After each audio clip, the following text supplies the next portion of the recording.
Saudações, pessoal, tudo bem por aí? Espero que sim. Estamos aqui nesse desvendamento, nessa desvelação do edital para o TRF2. Meu nome é Juliano e estamos aqui para poder conversar um pouco sobre formação humanística. O que esperar, como é que você vai se preparar, que aulas eu recomendo que você assista aqui na plataforma, porque está 97% gravado todo o curso para vocês e organizado de acordo com os tópicos que estão no edital.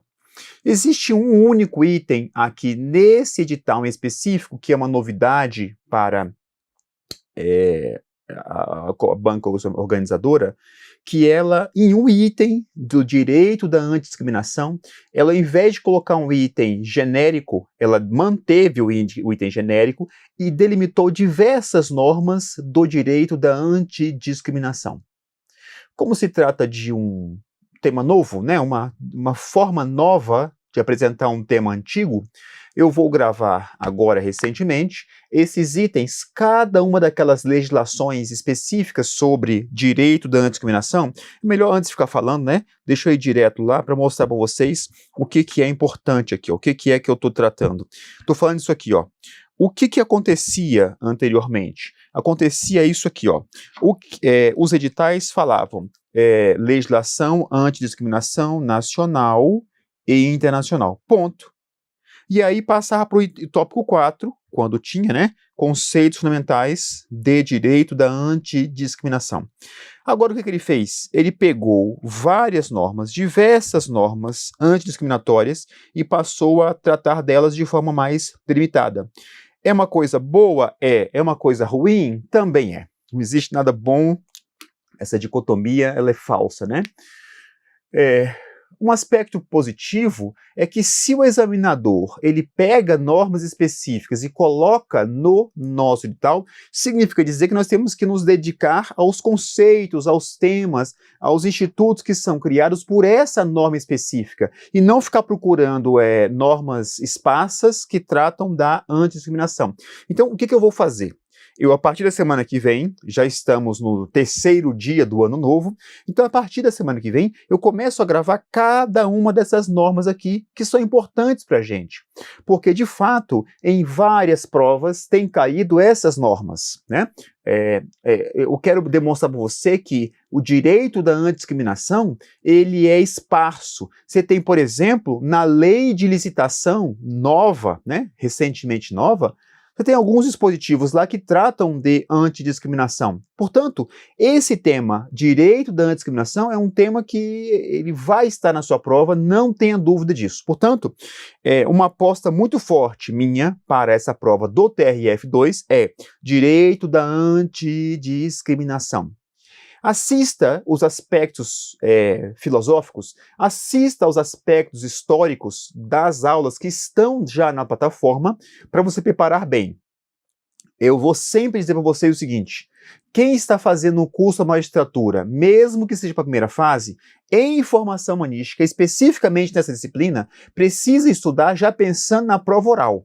Por quê? Essas questões, esses temas de formação humanística, não tem como a gente parar para estudar só depois que passa na primeira fase. Não tem como. É como se fosse uma prova física, como se fosse um teste físico. Você não consegue fazer o pace que as pessoas exigem que você faça depois que você passa na primeira prova. E tem que vir treinando paulatinamente à medida que você vai estudando também, tá? Então preparem-se para a prova de formação humanística, para a primeira fase, para a segunda fase e também para a prova oral. O material que você tem aqui na plataforma do GRAM, ele é fantástico, porque, não querendo me gabar não, mas é um material que é feito com pessoa que tem experiência na área, tá? Que dá aula sobre isso há muitos anos, sabe o que as bancas exigem. Portanto, uma aposta muito forte minha é direito da antidiscriminação. Por quê? Porque ele delimitou diversas normas tratando do direito da antidiscriminação. O que não tem ainda na plataforma é só isso aqui, ó, tá? Que eu já estou preparando a aula para poder gravar e dar para vocês. Portanto, se temos uma novidade no edital, de vários editais da mesma comissão organizadora, e essa novidade está aqui, portanto, vamos tratar dessa novidade aqui, tá? E aí nós vamos falar de modalidade de discriminação, discriminação direta, discriminação indireta, que é um conceito que aparece bastante em prova, tá? Discriminação direta é aquela que há uma intenção, é praticamente um dolo de discriminar. O que é essa categoria discriminação? É você fazer alguma coisa que evite ou que impeça alguém de gozar de um direito que todo mundo pode, e essa pessoa, eventualmente, essa pessoa especificamente não vai poder gozar daquele direito, não vai poder usufruir daquele direito, não vai poder ter aquele direito reconhecido em razão do que ela é, tá? E aí você tem vários vetores, né? Vários marcadores sociais de discriminação. Pode ser a orientação sexual, pode ser a cor da pele, pode ser a religião, pode ser a orientação política, pode ser o que for, tá? Então, a discriminação direta é aquela que intencionalmente você impede a pessoa de ter um direito reconhecido ou usufruir de um direito que já foi previsto em lei. E a discriminação indireta é aquela que, mesmo quando não há a intenção de discriminar, você gera o efeito de discriminar determinadas pessoas ou determinada classe de pessoas. Então isso tudo vocês vão ter aqui na plataforma, basta você entrar aí no Direito à Discriminação, professor Juliano Alves, e você vai encontrar diversos conteúdos. É muita coisa lá que tem para vocês, tá? E uma aula específica que eu gostaria muito que vocês assistissem é uma aula em que eu trato do direito dos povos indígenas e das comunidades tradicionais. Vocês irão ver que nós temos paradigmas que têm sido quebrados recentemente e temos decisões importantes recentes, decisões do Supremo Tribunal Federal e decisões legislativas, tratando, por exemplo, do marco civil da delimitação das terras indígenas. Como você vai ser um juiz federal, você vai ser a justiça responsável para tratar desse assunto. Portanto, é muito provável que esse tema esteja na prova, tá? E nessas aulas eu trato das resoluções específicas que versam sobre direitos indígenas, direito da discriminação, direito das mulheres, direito da comunidade LGBTQIA+, todas as resoluções são tratadas aqui no curso, tá? Então, tema importantíssimo, direito da antidiscriminação. Aqui no item G, já que a gente está de trás para frente, né, eu quis voltar aqui nesse item H, para poder dar destaque a isso, essa novidade, e aí nós vamos, a partir de agora, andar para trás, só aqui, né? Pragmatismo, análise econômica do direito e economia comportamental. Aqui, vocês, na aula, irão ver que nós vamos ter um curso relativamente profundo sobre filosofia do direito, e lá nós temos a ideia de pragmatismo. O que é o pragmatismo judicial? Nós, no século XIX, nos reunimos enquanto comunidade jurídica, e aí um grupo de pessoas passou a questionar a ideia de que as ideias elas são sempre ideias metafísicas, ideias abstratas, ideias genéricas. E um grupo de pessoas, dentro desse grupo havia 2 juristas, e aí, a partir desse grupo de pessoas, criou-se uma escola de pensamento chamada de pragmatismo filosófico. 2 desses membros desse chamado clube metafísico, é o nome desse grupo de pessoas que passou a se reunir. Dentro desse grupo metafísico, 2 deles eram juristas. Esses 2 juristas criaram uma escola de pensamento especificamente para o direito, chamada de pragmatismo jurídico. E aí nós temos, acho que são 2 ou 3 aulas tratando só disso. Mas aqui, em resumo, o que você precisa saber é que o pragmatismo jurídico vai estar baseado num tripé, em 3 características fundamentais. Quais são as características? Aqui estão no edital, ó. O pragmatismo jurídico está baseado em um tripé, 3 características. Primeira característica, antifundacionalismo. Segunda característica, contextualismo. Terceira característica, consequencialismo. E é bom quando o edital fala isso, porque o edital ele menciona uma escola de pensamento e aí vai delimitar quais são as características dessa escola de pensamento. Então, o pragmatismo jurídico é uma escola de pensamento que rejeita, por exemplo, que se contrapõe ao positivismo jurídico. Por quê? O positivismo jurídico, nesse do século XIX, nós temos vários. Estou falando de um só. Do século XIX, ele está atrelado à ideia de uma norma genérica abstrata que vai se aplicar a todo e qualquer caso. os pragmatistas, eles vão dizer o seguinte: o jurista, ele tem que estar ligado, ele tem que estar antenado à ideia segundo a qual a gente não pode ficar preso a uma fundação a qual nós não podemos questionar. Nós temos que sempre ser antifundacionalistas. Então, se existe um dogma que ninguém pode questionar, o juiz pragmático, o intérprete pragmático, ele pode questionar isso para poder decidir algumas coisas. Então, a primeira característica do pragmatismo jurídico é o antifundacionalismo.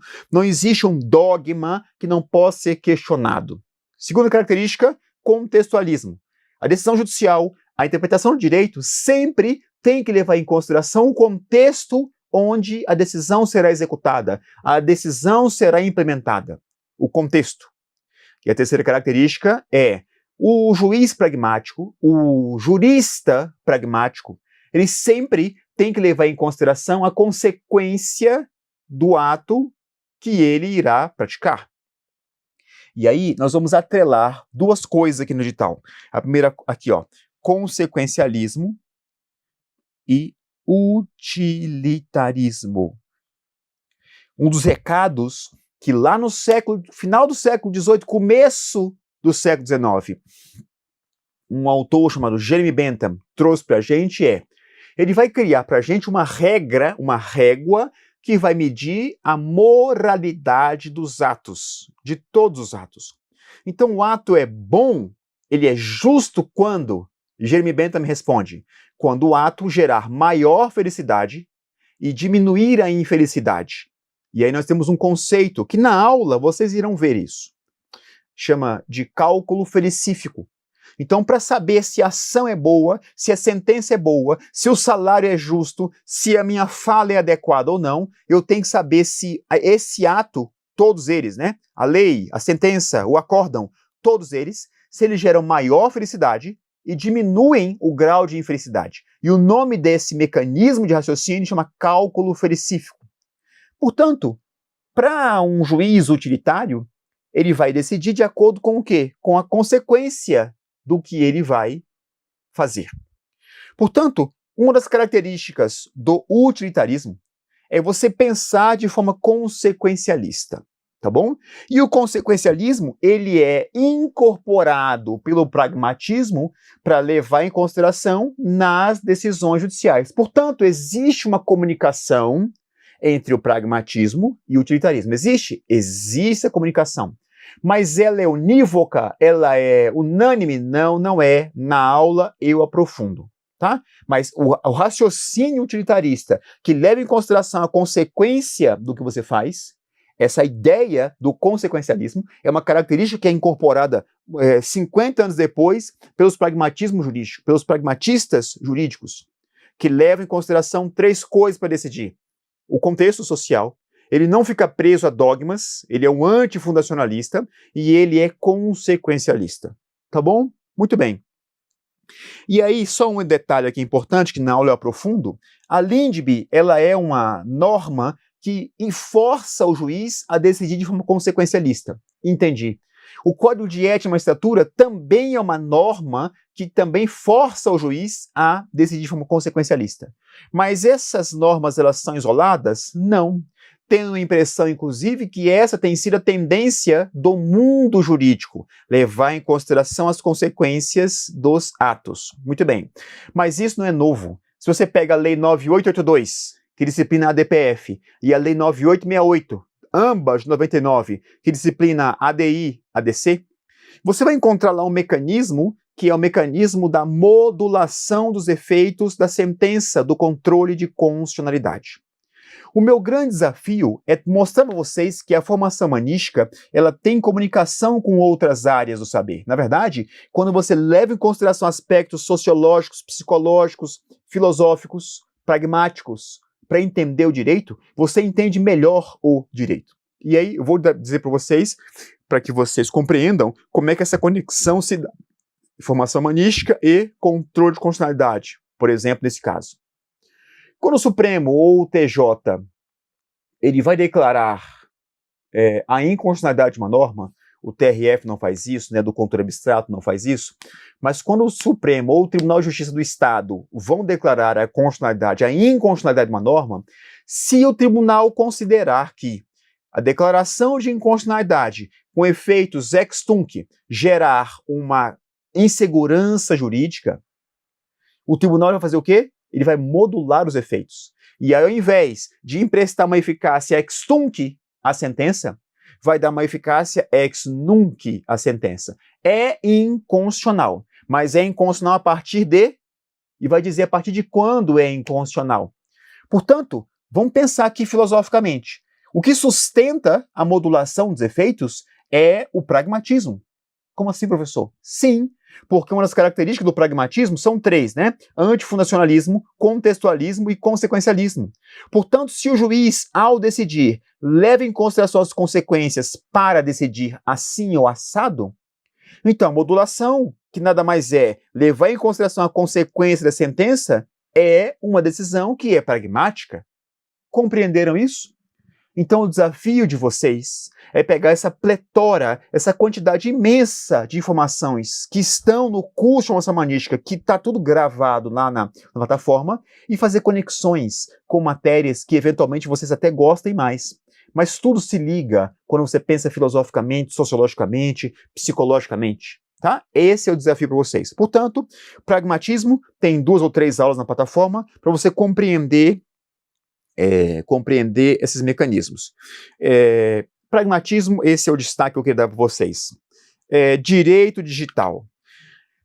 Esse item F aqui, ele tem uma comunicação muito grande, eu sempre disse isso e vou sempre dizer, ele tem uma comunicação muito grande com outro item do edital, que é a letra A, Sociologia do Direito, que diz assim, ó, controle social e o direito, transformações sociais e o direito.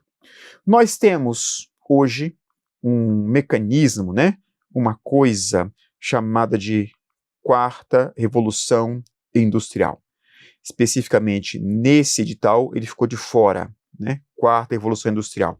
E o que é essa chamada quarta revolução industrial? Ela é a continuidade da terceira revolução industrial? Não, não é. É uma coisa nova, é uma coisa que tem uma dimensão ou uma progressão que é exponencial. O que nós estamos vivendo hoje, gente, não é uma era de mudanças, não é. É uma mudança de era. Quando você pensa em internet das coisas, quando você pensa em conexão das coisas, em nanotecnologia, e sobretudo quando você pensa em IA, inteligência artificial, você está falando de um tema que a gente não sabe ainda o que nós estamos fazendo, tá? Porque essa quarta revolução industrial é o chamado efeito catraca. O que é o efeito catraca? À medida que o tempo vai passando, a civilização ela vai se tornando mais avançada e ela não volta. Ela cruza a catraca e se você andar para trás, você não consegue andar para trás, você só anda para frente. Nós estamos sendo catapultados para um mundo que a gente não conhece ainda. Nesse avanço imenso civilizacional, o direito está ficando para trás, porque existem várias tentativas de disciplinar coisas que a gente ainda não conseguiu. Recentemente, nós disciplinamos o ECA digital, né? Fizemos uma lei específica para tratar desse tema, as crianças no mundo da internet. Mas existe uma pletora, uma quantidade imensa de coisas que a IA tem gerado e que a gente não tem conseguido disciplinar de forma adequada, né? Os meios de comunicação, fake news, a relação entre liberdade de expressão e intimidade e democracia são temas que estão na ordem do dia. Portanto, lá na sociologia, nós vimos que tem a ideia de transformações sociais e o direito. Como é que o direito ele conserva a sociedade e como é que o direito ele transforma a sociedade? O direito é o mecanismo que propulsiona mudanças ou o direito vem sempre a reboque? Na aula de sociologia eu explico para vocês e chego à conclusão de que não existe uma resposta unívoca para isso. Ao mesmo tempo que o direito ele pode propulsionar mudanças, o direito também ele vem a reboque dos avanços sociais. Na época atual, o direito ele tem ficado a reboque, porque as transformações sociais são imensas em razão da quarta revolução industrial. Tá claro isso? Muito bem. Aqui no item F, direito digital, existem coisas que eu sugiro que vocês parem comigo um pouco para poder pensar. Resoluções do CNJ sobre inovações tecnológicas no judiciário.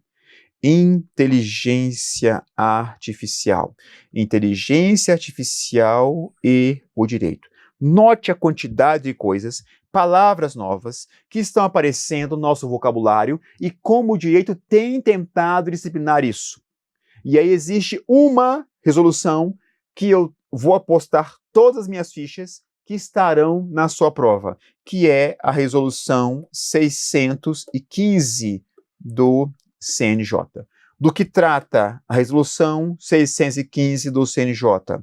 Da inteligência artificial relacionada com o direito. Então, digita aí no seu buscador, resolução, CNJ, IA, judiciário. E aí você vai lá na aula que eu trato especificamente disso. O que eu sugiro que você leia especificamente nessa resolução?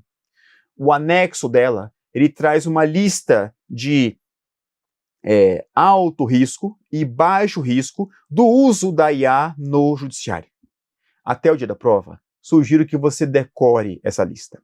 Além disso, peço que você leia o artigo 10 da resolução.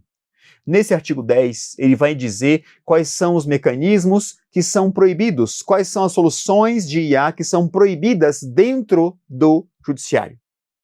Além disso, leia os artigos 3º e 4º, você vai encontrar lá os aspectos fundamentais, os aspectos principiológicos para você, lendo esses princípios, resolver questões importantes, porque esse aspecto fundamental, essa palavra é dupla, eu estou usando a palavra não é à toa, porque é o fundamento e é muito importante que você leia esses dispositivos da resolução do IA no judiciário. Se você ler esses princípios, você vai encontrar, por exemplo, a ideia segundo a qual existe uma centralidade da pessoa humana no uso da IA no judiciário. Bom, em razão disso, vão orbitar vários outros tópicos que estão ao redor, obviamente estão orbitando ao redor desse item. Centralidade do ser humano. Portanto, não é possível haver uma solução de IA no judiciário que impeça a revisão humana. Não pode.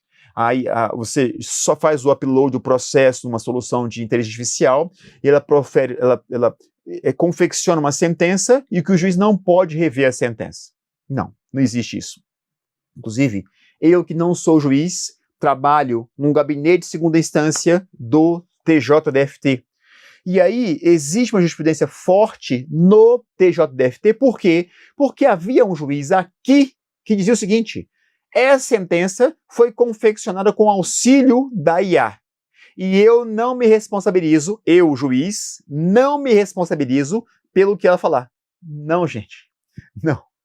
É engraçado, para não dizer trágico, né? Nada no judiciário pode ser colocado na mão de uma solução de IA que não possa ser revista pelo juiz. A responsabilidade é de quem profere a sentença, não é da IA, tá? Então, por isso, não pode haver uma solução de IA que profira uma sentença em que o juiz não possa desfazer aquilo. Ele tem que ter o poder de fazer isso. Por quê? Porque existe uma centralidade da inteligência não artificial, da inteligência humana, para poder decidir as coisas. E todo esse aparato, essas resoluções, essas normas que estão sendo criadas para auxiliar o juiz, os desembargadores, os ministros a proferirem decisões judiciárias, isso tudo serve para poder uma melhor prestação jurisdicional para as partes. Se a parte sair prejudicada com qualquer IA, essa IA tem que ser descontinuada. É assim que você mata uma IA no judiciário, tá bom? Então digita no seu buscador aí, resolução, CNJ, IA, judiciário. Leia o artigo 2º, 3º, o artigo 10 e o anexo dessa resolução. Eu não tenho dúvida que se não tiver na primeira fase, vai estar na segunda fase, se não tiver na segunda fase, vai estar na prova oral. Você precisa saber disso, tá? Então aqui, de direito digital, eu acho que é isso. Sobre a LGPD, que a nossa banca gosta muito dela, você já estudou essa norma no direito civil, eu recomendo que você dê uma olhada nessas suas anotações aí, tá? Sobre a LGPD, porque aparece no edital mais de uma vez. Se aparece mais de uma vez, temos que parar um pouco e conversar sobre ela, tá bom? Letra E, teoria geral do direito e teoria geral da política. Desse item aqui do edital, quais são os tópicos que eu acho que são passíveis de aparecer na prova? Daqui até a data da prova, você vai ler, acho que uns 2 informativos, será? Dá tempo?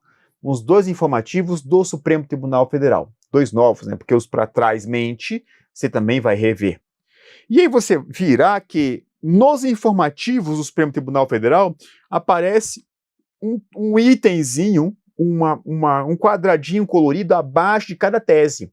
Ah, o Supremo decidiu alguma coisa, faz lá uma frase sintética, a manchete, depois ele delimita melhor o que está acontecendo, embaixo tem o número do processo, relator, data de julgamento, e embaixo disso tem ícones que tratam da Agenda 2030, ou Agenda 2030, dependendo do seu examinador, da sua base de dados aí, né, seu doutrinador.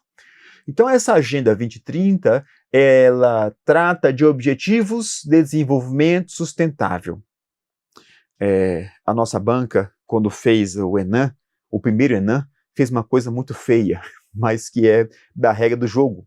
Porque ele transcreveu 5 itens dessas ODSs, né, os Objetivos de Desenvolvimento Sustentável, e mudou 2 palavras no meio, coisa feia de se fazer, mas é da regra. Então o que eu sugiro que você faça é, a partir de agora, quando você estiver lendo os informativos do Supremo, você vai ler o tema e você vai clicar nesse item que o próprio site do Supremo traz, e você vai ser remetido para esses ODSs. O que você vai fazer? Você vai ler o ODS que se refere àquele julgamento, tá bom? Portanto, o Supremo ele tem forçado um pouco a gente a fazer um controle de convencionalidade. E isso não passou desapercebido pelo nosso examinador quando ele fez essa quantidade imensa, trouxe para a gente essa quantidade imensa de normas internacionais versando sobre o direito da discriminação.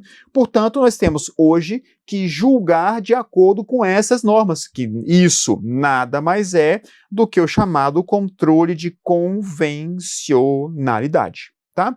Então, a Agenda 2030, os 17 Objetivos de Desenvolvimento Sustentável, eles são o chamado soft law, são normas importantes e que nós temos que agora que formatar, que pautar nossas leis, interpretações, decisões judiciais com base nelas. Portanto, dica de sucesso. Leia o informativo e clica nesse item para ler a ODS correspondente, tá bom? Não sei o que aconteceu com a FGV, que ela se debruçou nas últimas... Nós temos 2026, 2024 e 2025, sei lá, vou dar um chute aqui, de 10 provas que a FGV fez, dessas 10 provas, em 8 delas tinha um item que é esse item aqui, ó, a interpretação do direito, métodos de interpretação mediante raciocínio lógico-dedutivo e a sua superação, interpretação pela lógica do razoável. Existe um autor, Luiz Requesens Sitges, que é o autor que inventou, que é o criador, que formulou essa teoria, a teoria da interpretação pela lógica do razoável. De 10 provas entre 2024 e 2025, portanto passado recente, de 10 provas, 8 provas caíram questões sobre lógica do razoável. Assim, uma coisa incrível, uma coisa nunca antes vista. Então vamos imaginar que tem alguém lá dentro que goste muito desse cara. Então qual é o recado que eu dou para vocês? Além de você ter que assistir a aula específica sobre esse item na plataforma, você tem que lembrar que a lógica do razoável, ela se contrapõe a uma lógica puramente formal. Luiz Requesens Sitges, ele vai defender a seguinte hipótese: o positivismo, ele tem um erro fundamental no raciocínio, que é a lógica silogística. O que é a lógica silogística? Uma lógica interpretativa segundo a qual, se acontecer o fato previsto na norma, a consequência, a estatuição da própria norma tem que ser aplicada no caso concreto. Então, matar alguém, consequência, prisão. Causar um dano a outrem, pena, obrigação de reparar o dano. Tá? É uma lógica silogística. Eu não vou levar em consideração o contexto, não vou levar em consideração a consequência, não vou levar em consideração a justiça do caso concreto. Eu vou simplesmente aplicar a lei no caso concreto. O nome disso é silogismo.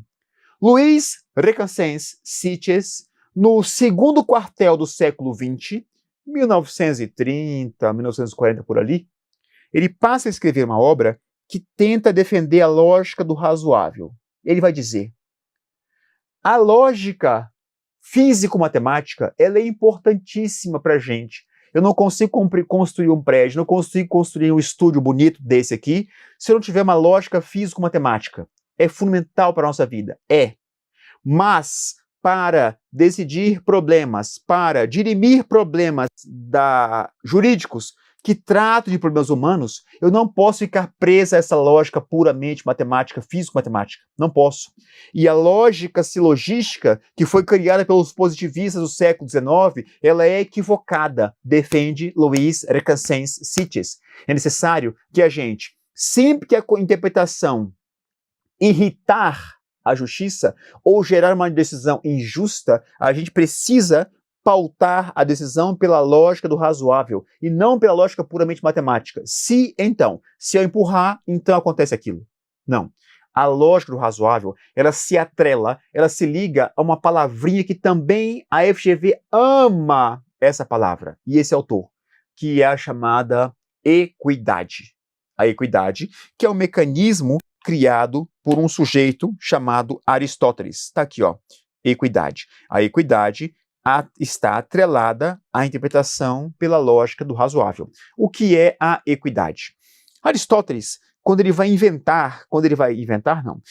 vai disciplinar, aprofundar um conceito que era muito discutido na época e até hoje que é um conceito de justiça, ele vai dizer: existem duas espécies de justiça. A FGV ama isso. O jus total e o jus particular.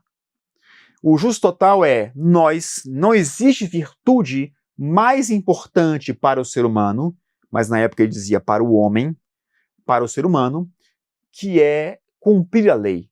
Nós somos obrigados a cumprir a lei. Não tem escolha. Se nós vivemos num lugar que ele vai chamar de polis, ele não. As pessoas vão chamar de polis. O que é a polis? Um modo de vida. Não é um lugar, não é um espaço geográfico. É uma forma de viver, a polis. E que forma de viver é essa? Nós nos reunimos num lugar e nós vamos, nesse lugar, decidir o que pode e o que não pode fazer nessa comunidade. Tá? E nós vamos criar leis. Nós vamos tentar convencer outras pessoas que determinadas regras são importantes e que devem ser seguidas. Muito bem. E se alguém descumprir essa regra, nós vamos julgar. Então a polis é o modo de vida segundo a qual nós mesmos fazemos as regras, e se alguém descumprir as regras, nós mesmos vamos julgar. É mais do que um lugar, mais do que um areópago, né? uma assembleia. É uma forma de raciocinar o mundo. A justiça portanto, para Aristóteles, seguir o que nós mesmos decidimos o que é certo. Então, se nós nos reunimos num lugar e decidimos que o certo é chegar pontualmente, então toda pessoa que não chega pontualmente, que descumpre a regra, essa pessoa tem que ser punida. E ela tem que ser julgada por essas pessoas. Que pessoas? As mesmas pessoas que fizeram as regras. Tá bom? Então, a maior das virtudes do ser humano, defende Aristóteles, é seguir a lei. Ok. Por quê? Em razão dessa lógica da polis. Mas o Aristóteles vai dizer, eventualmente, a lei ela é tão abstrata, tão genérica, que eventualmente ela pode ser injusta para determinadas situações. Então o que nós vamos fazer? Nós vamos consertar a lei. E como é que nós fazemos isso? Através de um mecanismo de uma chave que ele vai chamar de equidade. Sempre que a gente, ao seguir a lei, gerarmos situações que são injustas, nós vamos consertar a lei. Professor, mas nós decidimos que essa é a solução. Mas como mesmo Aristóteles, 300 anos antes de Cristo, dizia, eventualmente, em determinadas circunstâncias, se a gente segue a lei genérica e abstrata, a gente gera injustiça. Então, o mecanismo que foi criado para poder gerar justiça no caso concreto é chamado de equidade. Luiz Recassensitis, ao criar a lógica do razoável, ele está, em última análise, tentando criar um mecanismo interpretativo que diz respeito à equidade no caso concreto. Tá bom? Aristóteles se comunica com Luiz Recassensitis. Os dois autores são muito importantes para a nossa banca. Assista às aulas sobre justiça e assista às aulas sobre lógica do razoável que estão na plataforma. Tá bom? E aí lá, quando eu trato de equidade, vocês irão ver que existem normas jurídicas que autorizam o juiz a julgar por equidade. Atenção, muita atenção. Não é a regra. Nós somos filhos de um sistema romanístico, da civil law. Portanto, a fonte do direito no Brasil é a lei. Parênteses. Na aula sobre jurisprudência, que eu recomendo que você assista, vocês irão ver que existe uma tentativa de conciliar duas famílias jurídicas, duas tradições jurídicas que são distintas, a civil law e a common law. O CPC é a cereja do bolo que trata disso. E existe um nome para isso. A junção da civil law com a common law, ou a mistura, a comunicação maior, é chamada de circulação de modelos. Tá? Fecha parênteses.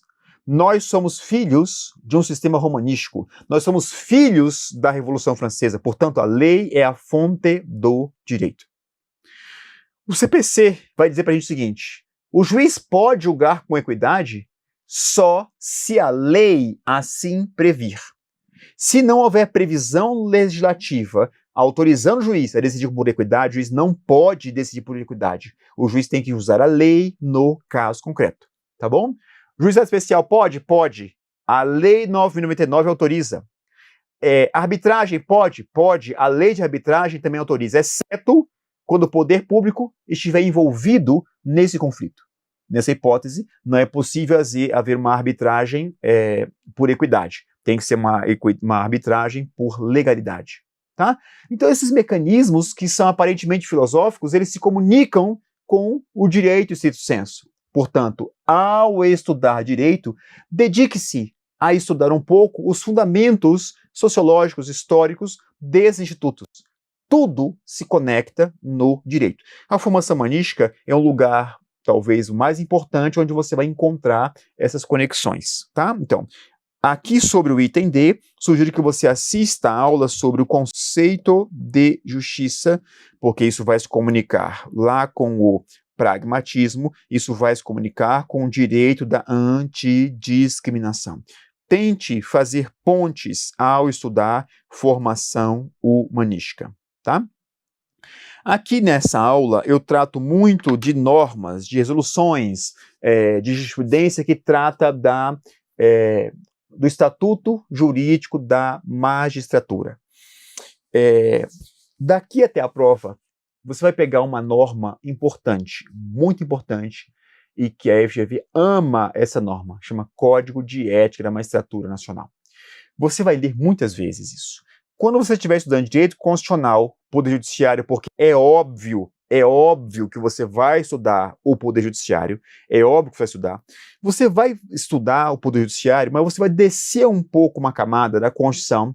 Leia o artigo 93, leia o artigo 95, o Estatuto da Magistratura, direitos, o que o professor José Afonso da Silva chama de garantias de imparcialidade, né, da magistratura. 95, parágrafo único, leia, decore isso. E aí, depois que você ler isso, você vai descer lá no Loman e vai ler o artigo 35, você vai ler o artigo 139 do Código de Processo Civil. Leia esses dispositivos de forma conjunta. Você vai ver que tem uma comunicação muito evidente entre eles. E aí você vai encontrar nessas normas a possibilidade de você descer mais uma camada para ler o Código de Ética. Quando você lê Constituição, Loman, 139 do Código de Processo Civil e o Código de Ética, você vai encontrar uma conexão imensa lá.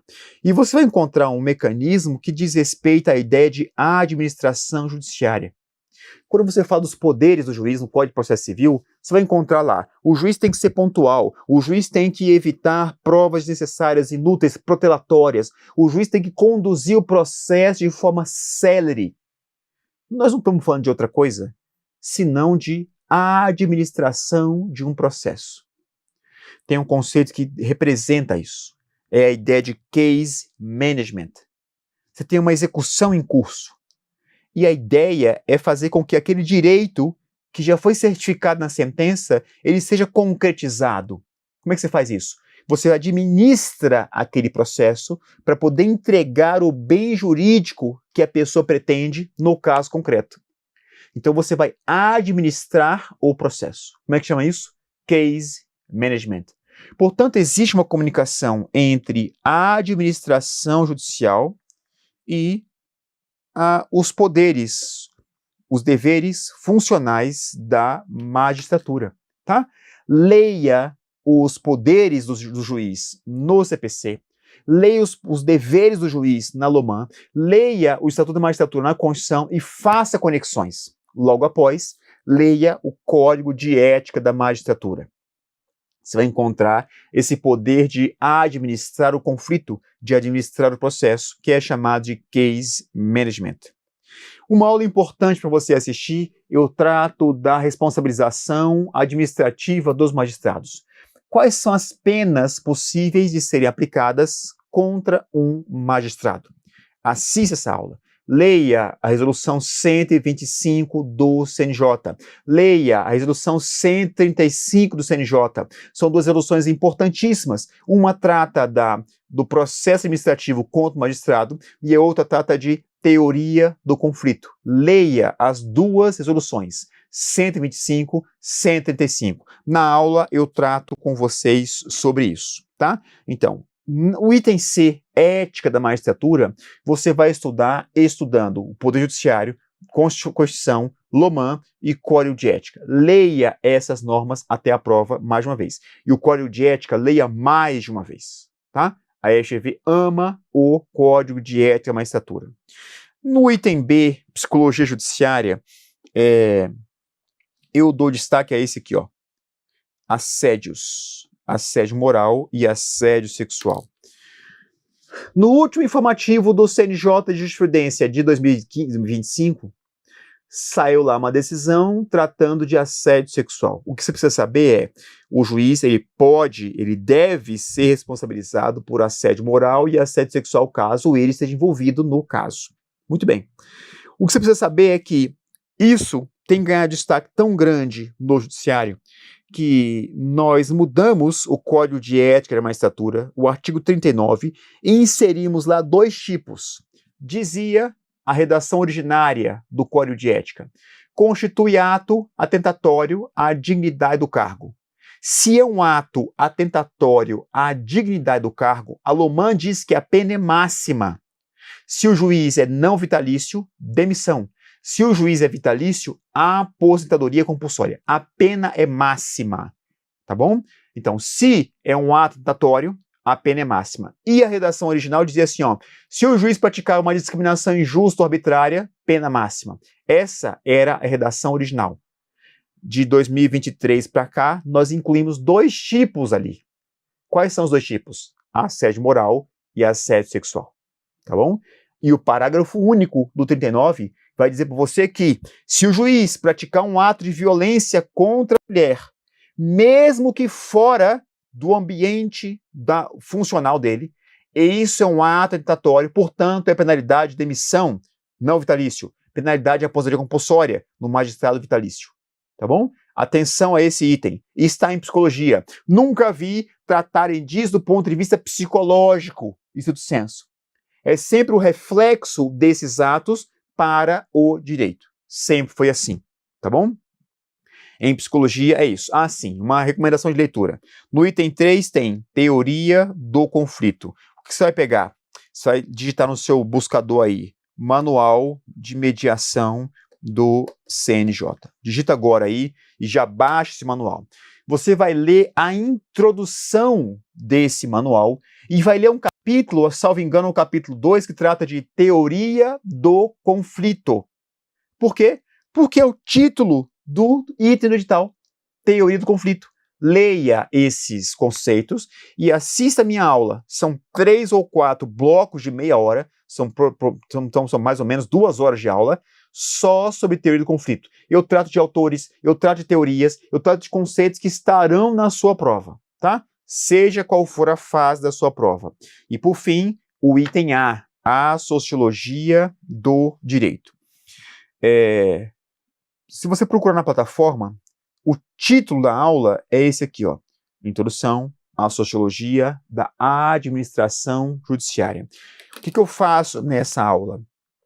Que basicamente é a aula introdutória do curso de vocês. Eu pego um artigo, um texto do professor Boaventura de Souza Santos, e que o título do artigo é Introdução à Sociologia da Administração Judiciária. Não preciso explicar por que ele é importante, né? Porque é um artigo que trata dos precursores da sociologia. Então ele vai falar de Marx, de Durkheim, de Weber, de Eugen Ehrlich, os autores que criaram a sociologia e que ao mesmo tempo criaram a sociologia do direito. Não existe como você estudar a história da sociologia do século XIX sem estudar a história da sociologia do direito. Por quê? Ao mesmo tempo que esses autores inventam a sociologia geral, eles inventam a sociologia do direito. E qual é o recado que eles dizem? Eles dizem assim, ó, eu só consigo compreender a sociedade se eu compreender as normas vigentes dessa sociedade. Portanto, eles vão criar temas, conceitos importantíssimos para a sociologia e, ao mesmo tempo, simultaneamente, concomitantemente, vão criar temas importantes para a sociologia do direito. Então, nessa aula, acho que são 4 blocos, eu trato desses autores. Sugiro que você assista essas aulas, sugiro que você pegue os nomes importantes desses autores. Marx, por exemplo, cria a teoria crítica do direito. Por que ele é importante? Porque ele vai sustentar uma forma de pensar que justifica um direito chamado direito da antidiscriminação. Eu não consigo compreender os fundamentos do direito da antidiscriminação sem entender a teoria marxista do direito, a teoria crítica do direito. É assim que você estuda. Weber, importantíssimo quando ele fala de legitimidade, por exemplo. Quando você pergunta assim, o que sustenta, por que eu tenho que seguir uma lei? Porque a lei, no Brasil, no caso do Brasil, nós temos uma lei que foi democraticamente votada. Nós, os gregos criaram isso lá 300, 400 anos antes de Cristo, e nós apanhamos esse modelo e usamos hoje. Então, se democraticamente nós mesmos decidimos o que é certo e o que é errado, portanto, nós estamos obrigados a seguir isso. Portanto, nós estamos, eu estou dizendo, de um fundamento de legitimidade. E aí o autor mais importante que trata disso é Max Weber. Porque ele vai dizer que existem 3 mecanismos ou 3 formas de legitimidade. Legitimidade tradicional, legitimidade carismática e legitimidade racional legal. Legitimidade tradicional é a legitimidade do eterno ontem. Por que você tem que seguir o rei? Porque o rei é o filho do rei. E sempre foi assim. Legitimidade carismática. O líder, e eu não estou usando essa palavra à toa, o Weber usa essa palavra, o líder, ele surge no momento de crise. É um cara que é aclamado, ele tem uma verborragia, ele tem um poder de oratória imenso, e ele convence as pessoas que ele tem um poder quase que sobrenatural para resolver os problemas da sociedade. Então, o que sustenta a legitimidade desse poder é uma legitimidade carismática, diferentemente da legitimidade tradicional, que é a legitimidade do eterno ontem, como diz o Weber. E aí, a terceira espécie, a legitimidade racional legal, é a nossa. Porque ele vai dizer, eu devo seguir o que o juiz manda fazer, porque o que ele está dizendo está previsto em norma jurídica, seja uma regra, seja um princípio, ok? Então, o que sustenta a legitimidade é um conjunto de regras que antecede o ato em si. O ato administrativo tem que ser seguido porque o que sustenta ele é a legalidade, por exemplo, tá? Então, esses mecanismos, esses conceitos, eles são apresentados durante o curso de vocês, tá? Sugiro que você assista a aula, portanto, de introdução à sociologia da administração judiciária e comece o seu estudo assistindo a essa aula, até chegar no direito da discriminação, onde eu vou esmiuçar todas aquelas normas que são novas no nosso edital, tá bom? Nós vamos juntos e você será aprovado em formação humanística, você vai acertar as questões de formação humanística na prova. Combinado? Então eu fico por aqui, estou torcendo para que você mantenha sua disciplina e passe no TRF2. Até logo, pessoal.